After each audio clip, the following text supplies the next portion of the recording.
अब हम अपना नेक्स्ट क्वेश्चन करते हैं, question number 5। Draw a well labelled diagram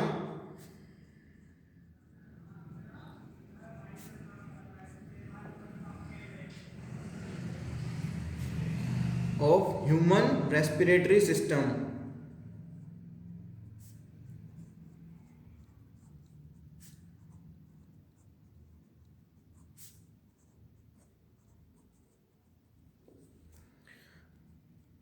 इसको हम वैसे स्टार्ट करते हैं जैसे हमने डाइजेस्टिव सिस्टम बनाने के लिए स्टार्ट किया था। ये दो ओपनिंग, ये हमारा बीच का part, this is nostril, this is mouth, this is palate. Palate के भी दो पार्ट होते हैं, सॉफ्ट पैलेट और हार्ड पैलेट। एक हार्ड पैलेट और एक सॉफ्ट पैलेट। तालू बोलते हैं इसको। हमें जो फील होता है टंग से हम फील करते हैं ऊपर, उसको तालू, वो यही है, सॉफ्ट पैलेट नीचे वाला, सॉरी हार्ड पैलेट। इसको हम आगे ले गए। अब यहां से हमने बाइफर्केशन किया था इसका, ये है ईसोफेगस और ये है हमारी ट्रैकिया। कैसे डिसाइड किया था इस चीज को कि क्रॉस बनेगा, इस वाली चीज इसमें जाएगी और इस वाली चीज इसमें जाएगी, क्योंकि यहां से क्या एंट्री ले रहा है, माउथ से फूड की एंट्री होगी और नोस्ट्रिल से एयर की एंट्री होगी। एयर यानी ऑक्सीजन उसमें ही है। ये क्रॉस बनेगा यहां पर। ये ईसोफेगस है यानी कि फूड पाइप, और ये ट्रैकिया है यानी कि विंड पाइप। ये चीज की थी हमने। इसके बाद में देखो आप, अब हम वहां पे हमने डाइजेस्टिव सिस्टम के लिए फूड पाइप को, ईसोफेगस को आगे बढ़ाया था। यहां पर हम ट्रैकिया को आगे बढ़ाते हैं। ट्रैकिया को आगे बढ़ाया तो हमने इसके दो बाइफर्केशन करने हैं। फिर से इसको बाइफर्केट कर दिया तो एक जाएगा ये इस लंग में और एक जाएगा इस लंग में। ये हमने बना दिया एक ये लंग, एक ये दूसरा लंग। ये थोड़ा सा पतला होता है और लंबा होता है, बीच में एक नोच होती है हर्ट के लिए। इस तरह से ये दोनों लंग इस तरह से प्रेजेंट होते हैं।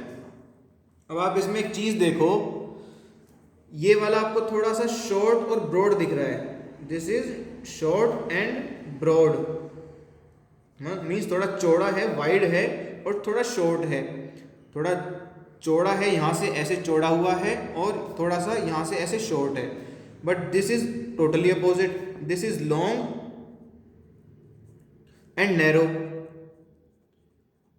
मीन्स थोड़ा लंबा सा है और थोड़ा सा पतला सा है। ये शेप होती है आपके हार्ट की। ये वाला है लेफ्ट लंग, ये वाला है राइट लंग। ये आप ऐसे देख रहे हो, किसी पर्सन को फ्रंट से देख रहे हो जो कि इस डायरेक्शन में देख रहा है, यानी पेन के पॉइंट की तरफ, यानी कि इस तरफ उसका माउथ है और वो सामने आपके दिख रहा है। तो उसका लेफ्ट लंग, उसके अकॉर्डिंग लेफ्ट लंग है, आपके अकॉर्डिंग राइट लंग है, लेकिन उसके अकॉर्डिंग चलेगी कहानी, क्योंकि लेफ्ट लंग है उसके अकॉर्डिंग। और ये वाला हो जाएगा राइट लंग। तो आप एक बात बताओ, left lung is long and narrow, right lung is short and broad. ये पॉइंट आपको याद करने में आपको परेशानी नहीं होगी।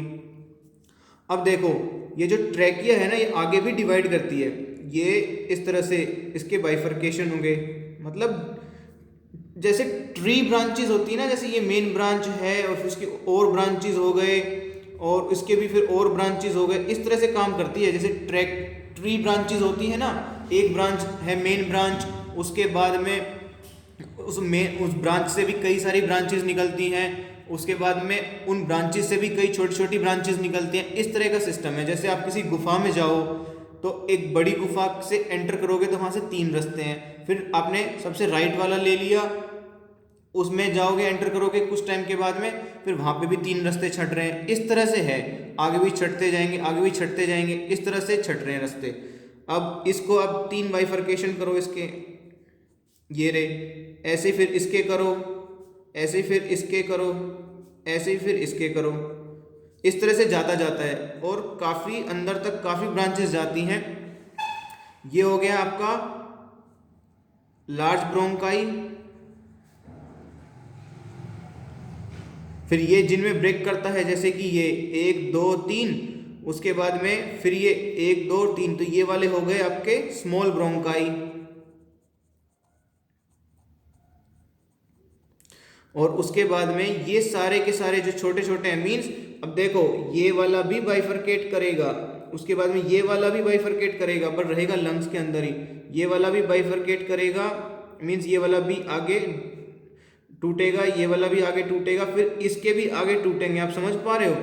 और अल्टीमेटली सारे के सारे है ना, एक लास्ट में जो स्ट्रक्चर पे पहुंचेंगे वो होगा एल्वियोलाई, ये balloon like structure. This is balloon like structure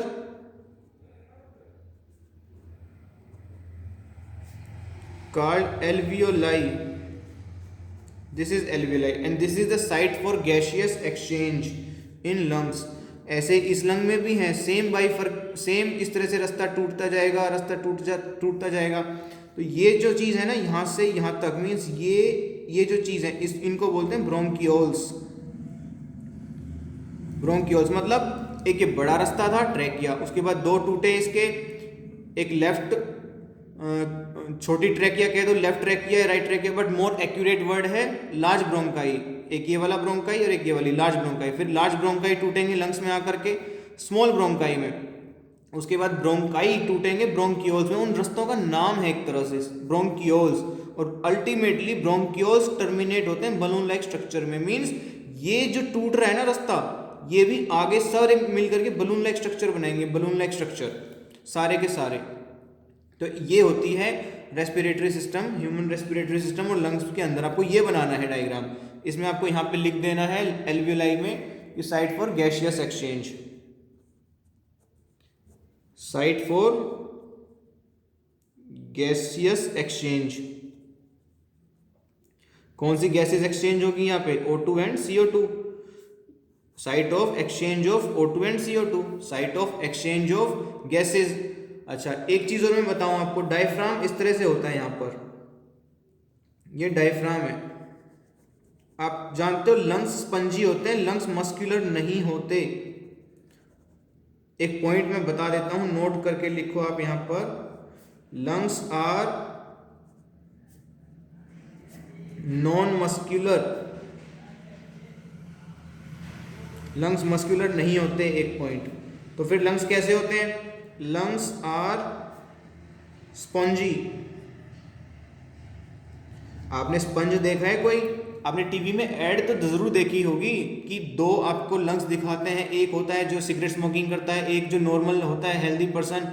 cigarette smoking करने वाले का लंग इस तरह से निचोड़ देते हैं, निचोड़ करके दिखाते हैं कि कितना टार था उसमें, मीन्स कितना कार्बन प्रेजेंट था।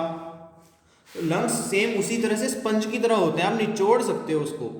तो लंग्स कैसे हैं? स्पंजी। तो अब लंग्स मसल तो है नहीं जो अपनी फर्म शेप में रहेगा, लंग्स स्पंजी हैं, तो डायफ्राम की वजह से ये थोड़ा बैठा हुआ है। आप इमेजिन करो एक स्पंज को आप किसी सरफेस पे रखोगे तो वो थोड़ा शॉर्ट और ब्रॉड हो जाएगा ना, सेम उसी तरह से ये ये वाला जो लंग है, राइट लंग, ये थोड़ा सा ऊपर उठा हुआ है। एक्चुअल में ये शॉर्ट और ब्रॉड नहीं है, ये बस डायफ्राम की वजह से ऊपर उठा हुआ है, इसीलिए ये थोड़ा शॉर्ट हो गया और इसीलिए थोड़ा चौड़ गया है। रियल रीजन ये है इसका। आई थिंक अब आपको कंसेप्ट क्लियर है ह्यूमन रेस्पिरेटरी सिस्टम का। ये आपको डायग्राम बनाना है, 3 मार्क्स का क्वेश्चन है आपका। मैं आपको साथ के साथ एक चीज और बता देना चाहता हूं कि ब्रीदिंग और रेस्पिरेशन में फर्क होता है।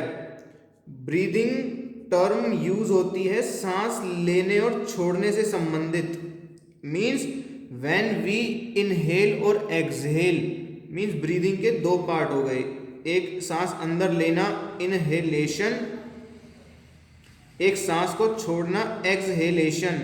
इनहेल करना यानी इनहेलेशन, एक्सहेल करना यानी एक्सहेलेशन,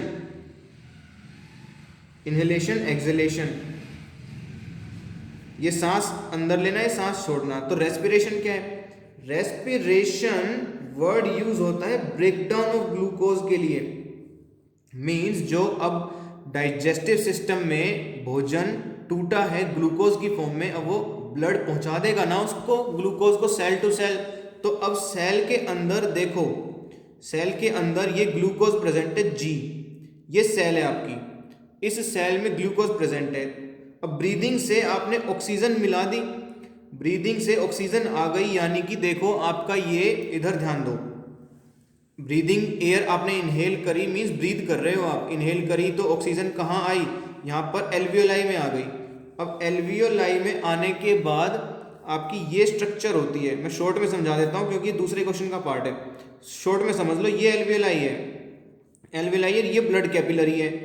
तो यहाँ पे O2 प्रेजेंट है, यहाँ पर इस वाली ब्लड कैपिलरी में O2 नहीं है, बहुत कम है, तो यहाँ से यहाँ सिंपल डिफ्यूजन में O2 इसमें आ गई। अब ये O2 ये आ गई आपकी ब्लड कैपिलरी, यहाँ पे O2 है, यहाँ पर O2 नहीं है, तो ये सिंपल डिफ्यूजन से O2 चली गई। O2 का सेल में आना रेस्पिरेशन का पार्ट है, मींस O2 का आपकी बॉडी में अंदर आना वो है ब्रीदिंग का पार्ट, लेकिन O2 का सेल के अंदर आना वो है रेस्पिरेशन का पार्ट। उसके बाद सेल में जो ग्लूकोज का ब्रेकडाउन होता है, ये ऑक्सीजन की वहाँ रिक्वायरमेंट होती है, तब जाकर के CO2 plus water plus energy बनती है। Means breakdown of glucose in presence of oxygen to give energy is known as respiration. तो हम यहाँ पे सिंपली इसको लिख देते हैं breakdown of glucose, breakdown of glucose उसको बोलते हैं रेस्पिरेशन। उसमें ऑक्सीजन की प्रेजेंस होती है, एरोबिक रेस्पिरेशन बोलते हैं उसको। इसको मैं आगे दोबारा बता दूंगा एक क्वेश्चन में, सेपरेट क्वेश्चन बनाकर।